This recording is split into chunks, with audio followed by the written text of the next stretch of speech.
I'd like to call to order this regular board meeting of the Troy City Board of Education. Today is Monday, February 9th. Please stand for the pledge.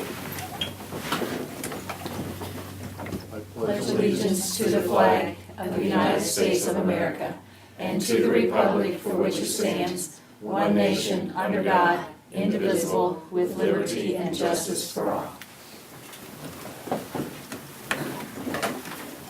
Roll call. Mrs. Beamish? Here. Mr. Hefner? Here. Mr. Lucas? Here. Mrs. Reeves? Here. Mr. Trussell? Here. Kind of refreshing, isn't it? that We're all here. We do have fun. First item on the agenda is asking for a moment of silence.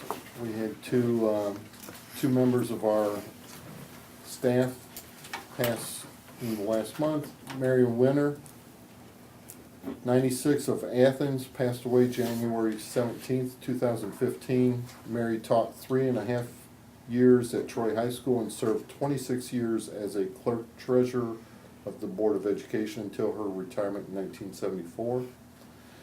Pamela Wackler, 63, of Fletcher, passed away January 21st at Upper Valley Medical Center. She was a bus driver for the Troy City Schools from 1987 until her retirement in 2015.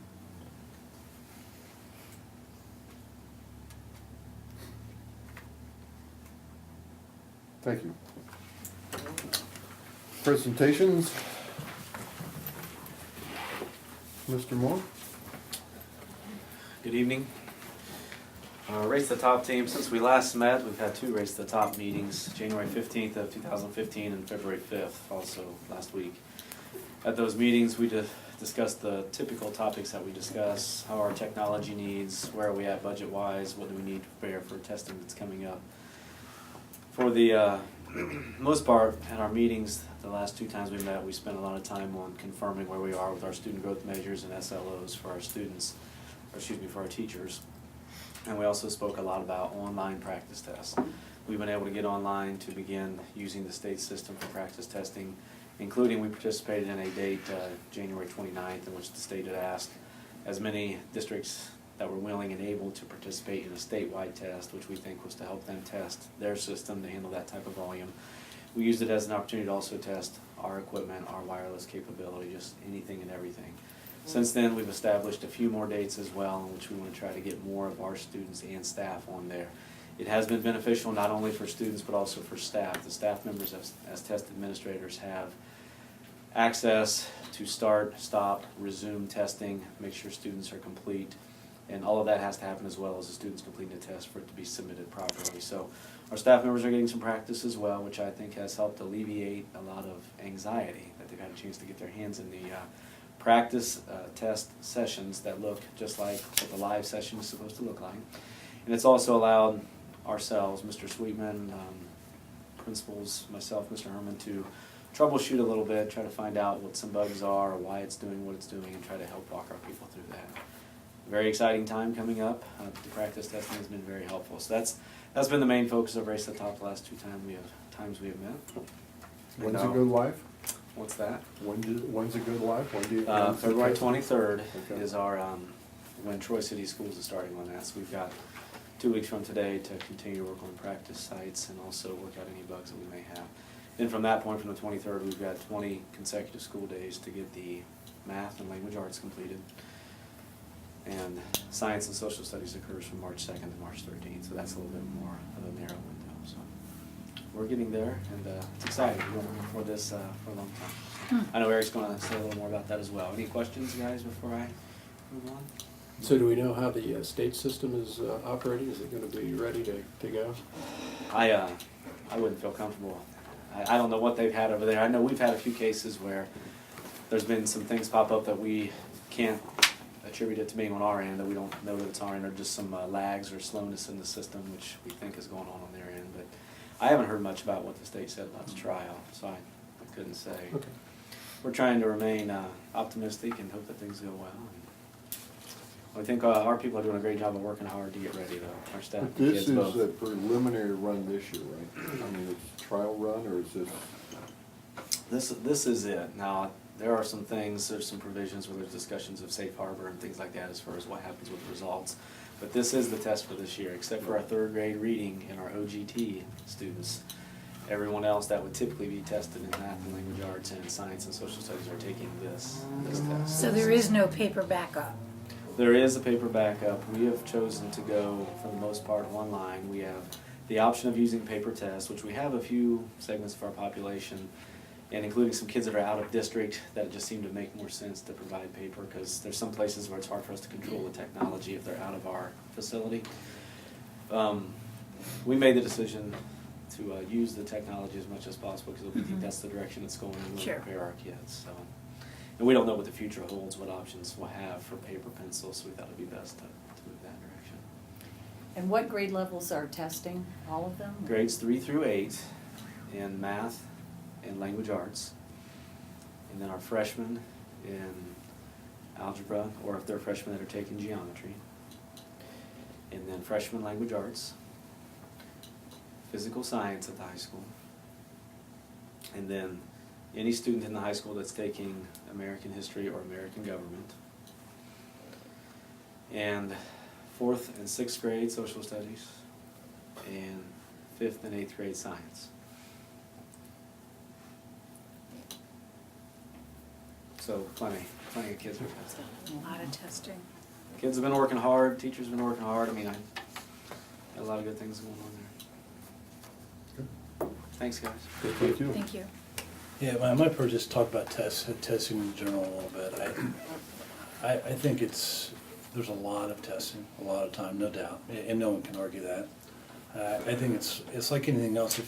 If you remember when we went from the 9th grade proficient to OGT, we tested that first year. I do not believe the standards were even developed for science and social studies. So the very first time they took the test was the first time, so they were just guessing at it. And it got better. But it's like so many things that they're mandated in legislation, and they really don't understand how things work. And they put timeframes on things that maybe are a little quicker than makes some sense. But the staff has been very, very good. They've worked hard. I mean, honestly, probably the last 2, 3, 4 years have been the most chaotic, confusing, changing years that's been in education for a long time. And the hope is when we get to this test, that maybe this test, we're getting close to the end of that, is my great hope. Because we've been dodging bullets, doing a lot of things for a while, and they've been very good about it, and they just keep on doing their job, working with kids, and so until we get started, we're not going to know, and I think until we get started, the state's not going to have the information they need to decide what testing is going to look like.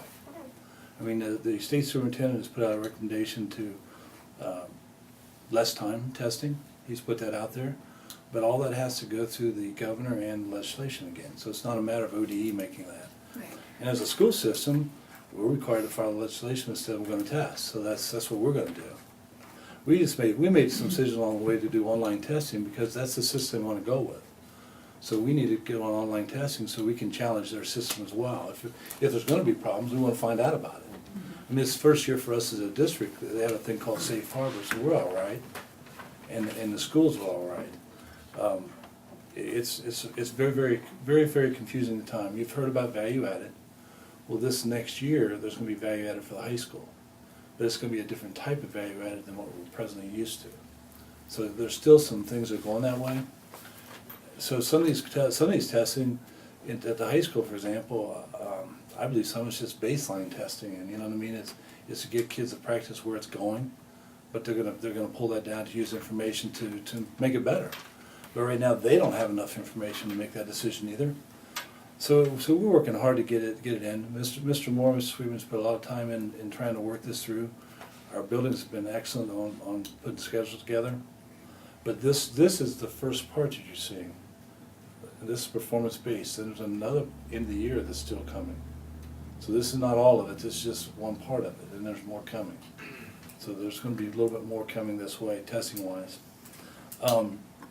For the most part, an individual student, our third grade kids have to worry about the OEA for reading, OGT for those kids, some ESL kids. But other than that, no one's really in jeopardy of, per se, losing a grade or going backwards over it.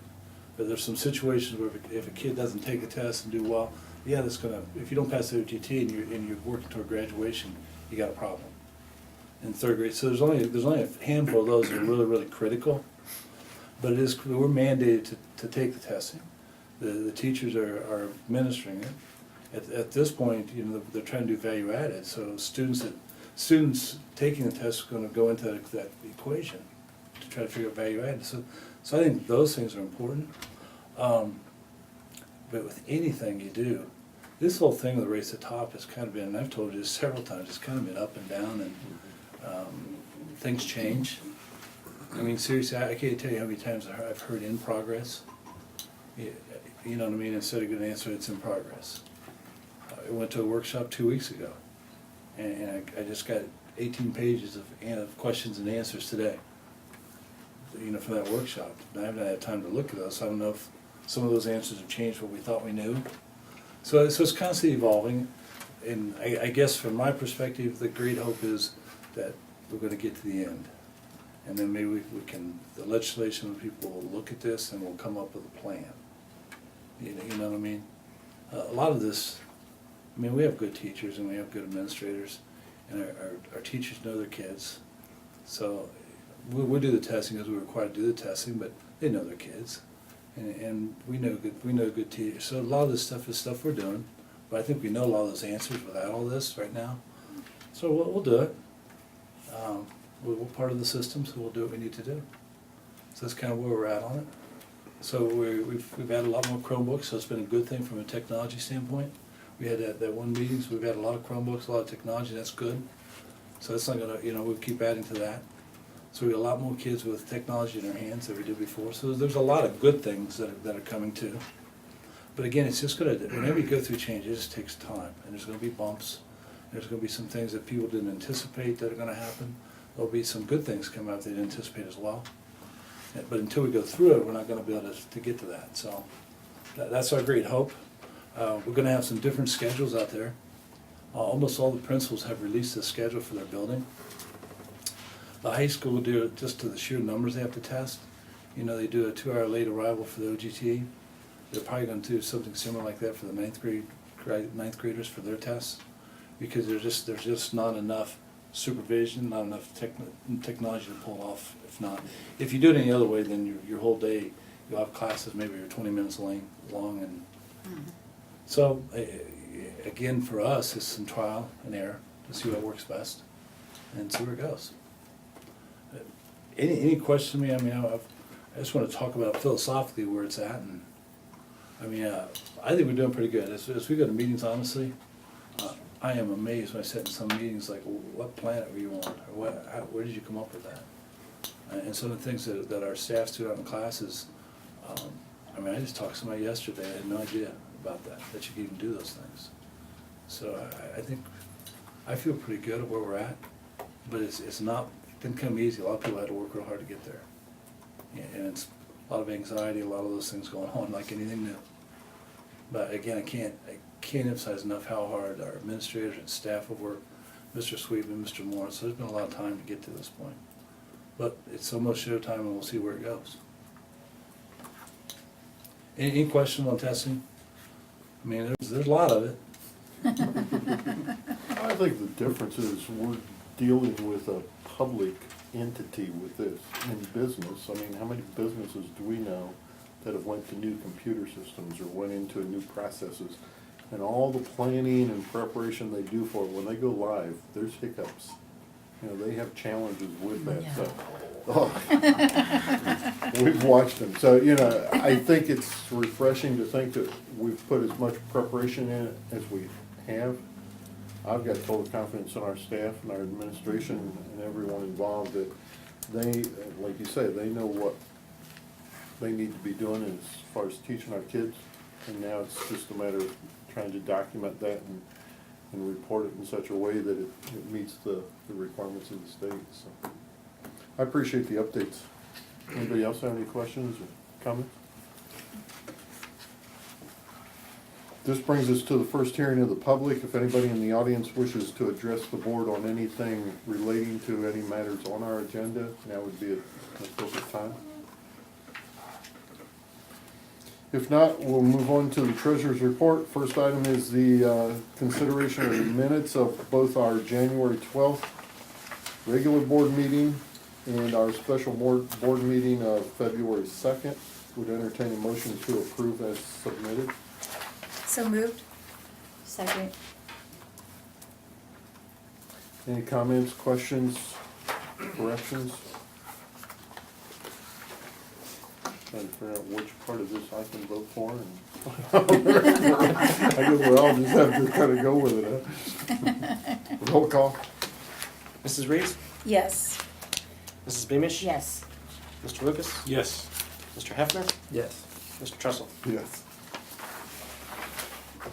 Next item is the financial reports. Monthly, we review the SM2, the monthly total revenue, monthly total expenditures, monthly ending balance, schedule of revenues, expenses, and changes in fund balances, along with the 5-year forecast appropriation account summary and the investment schedule. Would entertain a motion to accept as submitted. So moved. Second. Mr. Price, anything? Couple comments. First of all, SM2 wise, we are tracking pretty well so far for the fiscal year. 7 months into it, which is a good thing. Also, you'll find an additional sheet. It's the income tax settlement comparison. A couple highlights there. So far, for the latest quarter, revenue that we received on January 31st, comparing that to the prior fiscal year, same quarter, we are up just over $70,000, equivalent to 3.45%. Through 3 of the 4 settlements for the fiscal year, we are up almost 92,000, 2.52%. So that's a good thing. Any questions?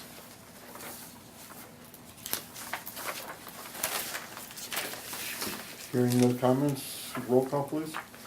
Mr. Lucas? Yes. Mr. Hefner? Yes. Mrs. Reeves? Yes. Mrs. Beamish? Yes. Mr. Trussell? Yes.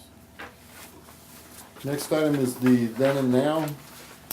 This is to address issues where we've had certification of funds by the fiscal officer and we were unable to act on the contract or orders prior to the expenditure of the money. Would entertain a motion to authorize the then and nows detailed on tonight's agenda. So moved. Second. This list has grown. Yeah, it's a little bigger. We'll be reminding our I administrators was gonna say that too. at tomorrow morning's ad team meeting. About half of these are dealing with Hayner. Apparently, either we did not do a very good job with their new hires coming on board, or Hayner director. So I'll be getting in touch with them because of Okay. that. So. Is there any other structure we could do to try to minimize this? We can Having kind of a- force the individuals to pay the bill. But I mean, an author, if it's, a lot of it goes to Hayner, if you had a monetary value that they could authorize without board approval, would that preclude some of these? All reimbursements are exempt, but these are not These are- reimbursements, these right. are actual invoices Expenditures. to vendors, so. Okay. They Just have curious. had a major turnover in their Yes, personnel yeah. there, so I. Yeah, everybody under Right. Linda Lee Jolly Yeah. is new, so Yeah. also So, we got a little notification and training to do there, yeah. That's good. and we'll do that. And I think that will Yeah. help a lot. Yeah. Any other comments or questions? Roll call? Mrs. Reeves? Yes. Mrs. Beamish? Yes. Mr. Lucas? Yes. Mr. Hefner? Yes. Mr. Trussell? Yes. Anything else under the treasurer's it. report? Move on to the superintendent's report.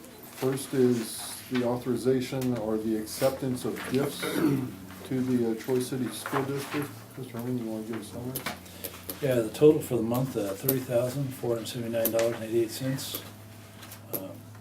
Year to date, $316,296. A couple big ones in starting the scholarship Fund. The soccer scholarship, $6,000. And then Pop Rocks, $15,000 from the Robinsons, Pat Robinson Fund. And they give another $2,500 for the Wounded Warrior, the fundraiser they did. Troy Foundation, so. Excellent. Would entertain a motion to accept the gifts and express our appreciation. So moved. Second. Continues to amaze me how giving This is our awesome. community is. This is really neat. Any other comments or questions? Roll call? Mr. Hefner? Yes. Mr. Lucas? Yes. Mrs. Beamish? Yes. Mrs. Reeves? Yes. Mr. Trussell? Yes. Next item is the cell phone policy. Would entertain a motion to adopt the cell phone policy as previously distributed to board members. So moved.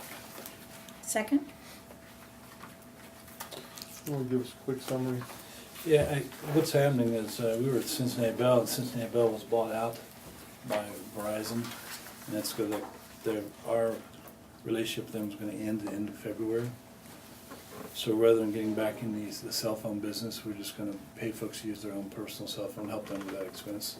I think it's down to 6 or 7 people, so it's very limited.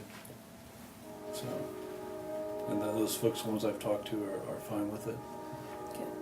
In some respects, it's probably more efficient to be able to carry one phone as opposed to carrying two Yeah, or three I phones. think there's a lot of Yeah. advantages to doing it this way.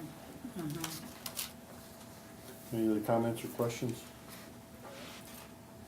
Roll call? Mrs. Beamish? Yes. Mrs. Reeves? Yes. Mr. Lucas? Yes. Mr. Hefner? Yes. Mr. Trussell? Yes.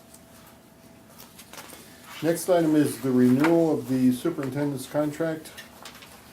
The board has taken under consideration the performance of Mr. Herman as our superintendent and has offered a 3-year extension to his contract running from August 1st, 2015 through July 31st, 2018. We'd entertain a motion to approve the contract. So moved. Second? Any comments, questions by the board? Thank you. Very happy. We look forward to it. Yes. Very Appreciate it, happy. thank you very much. Very happy. Roll call. Mr. Lucas? Yes. Mrs. Beamish? Yes. Mrs. Reeves? Yes. Mr. Hefner? Yes. Mr. Trussell? Yes. Next item is personnel items. Exhibit E were the list of personnel changes within the district.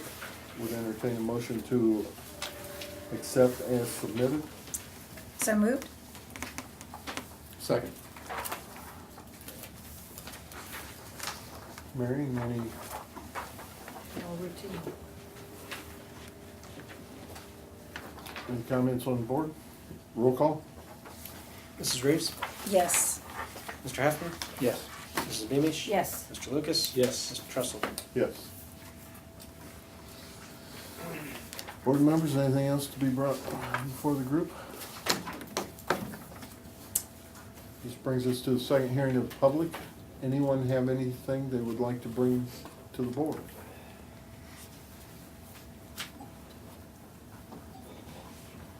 If not, I would entertain a motion to adjourn into executive session for the purposes of discussing personnel matters. So moved. Second? Roll call, please. Mr. Hefner? Yes. Mrs. Reeves? Yes. Mrs. Beamish? Yes. Mr. Lucas? Yes. Mr. Trussell? Yes.